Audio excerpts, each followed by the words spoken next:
Good morning po sa lahat. Isa pang maliyugto na ating daily Bible blessings. Pamagat po na ating arayang umaga ay ang hamon para magtiwala. Ang hamon para magtiwala. Ba't kaya po hinayaan ng Diyos o pinapayagan ng Diyos ng mga Kristiyano ay dumaan at makaranas po ng mga bagyo, unos at pagsubok sa kanilang buhay?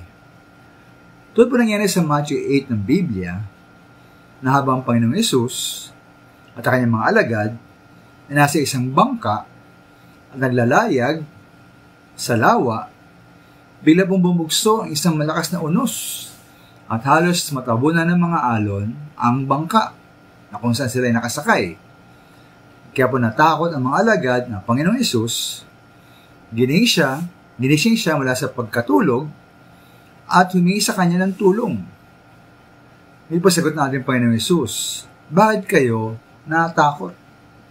Napakaliit naman ng inyong panampalataya. At doon po pinatigil po ng Panginoong Yesus ang hangin at alon, bumuti ang panahon, at namangha ang mga alagad. Kaya naman kung ituturing po nating pagtuturo o sa buhay ang pangyaring ito, matay magtanong, ba't kailangan pa silang makaranas ng malakas na unos? Kailangan po dahil unang-una, ito yung pagsubok sa kanilang panampalataya at pagtitiwala sa Panginoon bilang kanyang mga alagad. Ba't sila matakot samantalang kasama nila ang lumikha at may hawak ng lahat ng bagay?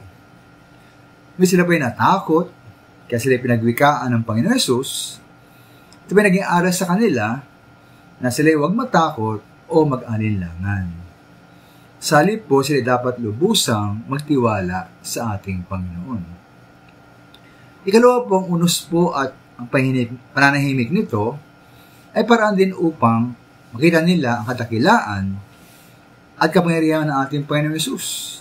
Sa ganitong paraan, sana pa'y lumago ang kanilang wastong pagkilala sa Panginoon at tumibay ang kanilang panalig at pagtitiwala sa ating Panginoon Yesus.